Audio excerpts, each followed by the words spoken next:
Hi, welcome to my YouTube channel. My name is Rayanne, and I want to discuss my Term 1 overview. So my Term 1 started on July 1st, 2019, and ended December 31st, 2019. So today we're going to go over the courses that I completed, how long they took me, how I studied for them, and how easy or difficult I thought they were. So the first class I took is called The Foundational Perspectives of Education, and I officially started that on July 1st, and I finished it on July 5th. So it took me 5 days to complete, and the only way that I studied for this exam was the recorded cohorts. I just watched them over and over again until I could memorize the material. And it worked because I only had to take that exam once, and I found the exam to be quite easy. The second class that I took is Health, Fitness, and Wellness. Now, I started that on July 6th, 2019, and I ended it on July 17th, 2019. It took me a total of around 12 days, and again, I used the recorded cohorts, and I found everything to be relatively easy, seeing that I passed the exam the first time. My third course that I took was Introduction to Communications. I started that July 18th, 2019, and I finished that on August 30th, 2019. That took me 6 full weeks and around 44 days.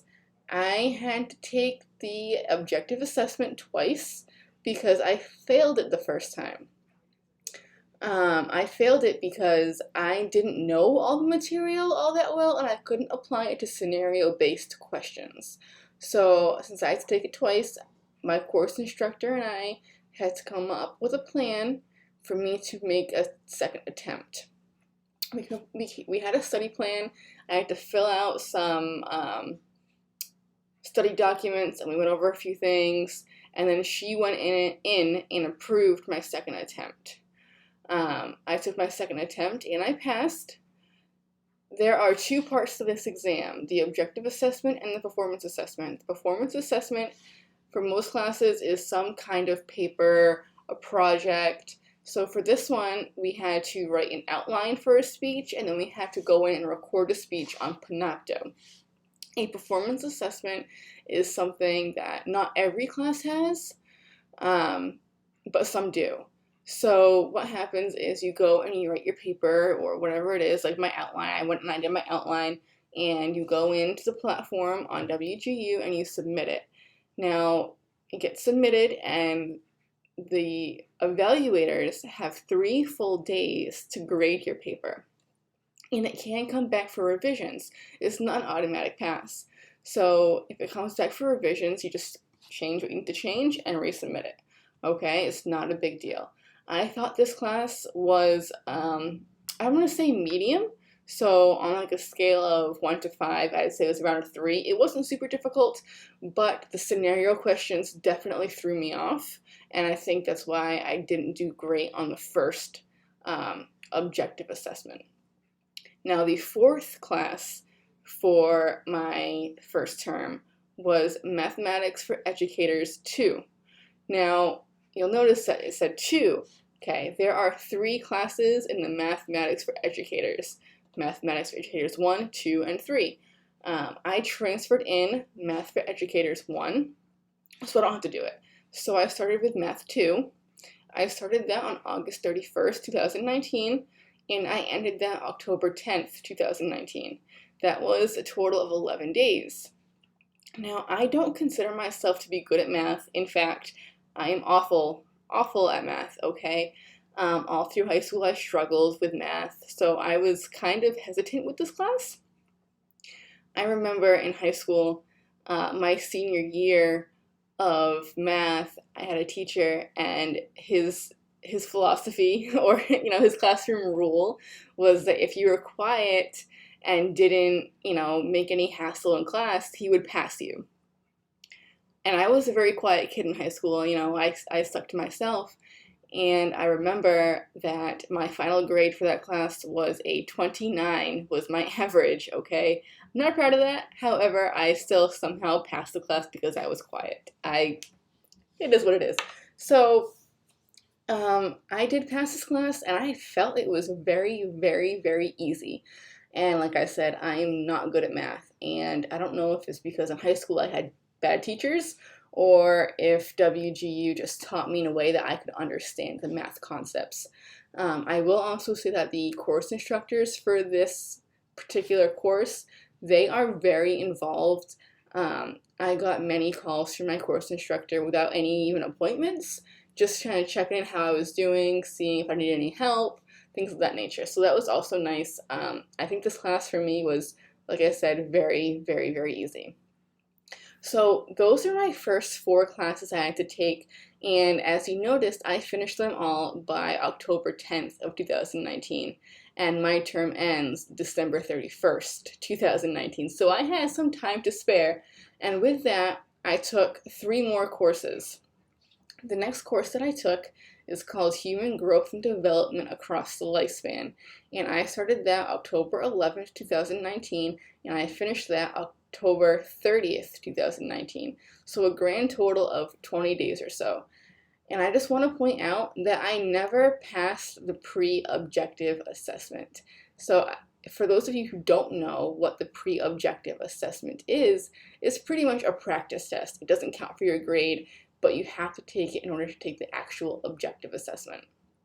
So I went in and I took that pre-assessment like 3 or 4 times, and I couldn't pass it. So I was concerned because I was spending some time on this class, and I wasn't really getting anywhere, and I was getting, I don't want to say frustrated, but I was getting unmotivated, and that was scaring me. So I went and I made an appointment with my course instructor, and we did a study session, and she was like, Ryan, like, you know the information.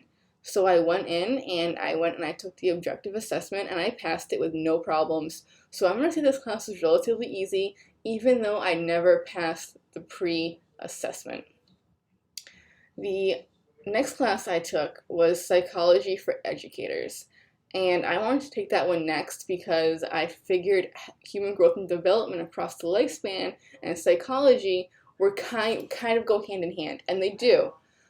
So I started Psych for Educators on Halloween, and oh, I want to take that back actually. I just realized I started Human Growth and Development October 11th and ended October 30th. So I took 20 days for that class. I'm sorry, not 11. That was my Psych for Educators. So Psych for Educators, I went and I started that on Halloween, and I ended that on November 11th, and that took me a total of around 12 days. For that particular class, just like Human Growth and Development, I'm sorry, again, just like Intro to Communication, there was an objective assessment and a performance assessment. So there was an exam, and there was a paper to write. So I took the exam first because I figured Human Growth and Development had a lot of the same material as Psych did, and they were very similar, but I felt like Psych was definitely more in depth than Human Growth and Development. So I figured I kind of had background knowledge. So I did great on the objective assessment, no problems. Again, I only used the videos to study. So the videos are definitely my go-to. I try not to sit down and read a book. I love reading, but to sit there and to highlight and to take notes, I will fall asleep. So the videos keep me more engaged.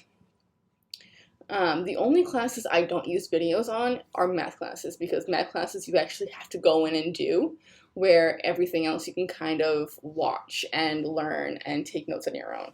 Does that make sense? So back to Psych for Educators, I figured it was pretty easy. The performance assessment was relatively easy as well, and that was my first class that I had to do video observations. Now, for those of you that don't know, there are 3 classes where you're required to do 10 hours of video observation. And you get, when you go into the performance assessment tab, you will get to read everything about it, and you'll get a rubric and everything, so don't worry about it. What happens is you go in and you'll get the link to the videos, and you'll get pre-approved videos that you can only use for that particular course. So you go in, you fill out a chart of your videos, what you observed, what you didn't observe, and then there are questions to ask regarding those videos. I'm not going to go that in depth to it, but it really wasn't that bad. It was actually, I found it enjoyable. So I submitted the performance assessment, and it actually came back because I didn't fill out a block in the grid. You have to put an N or an O for observed or not observed in your videos.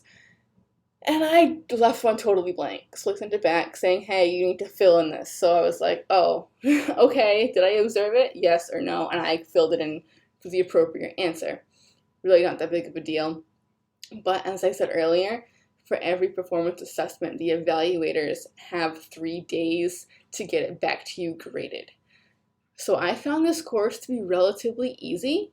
It wasn't overly difficult. And I actually enjoyed the class. Everyone seems to be afraid of this class, and I don't understand why. I really thoroughly enjoyed the class.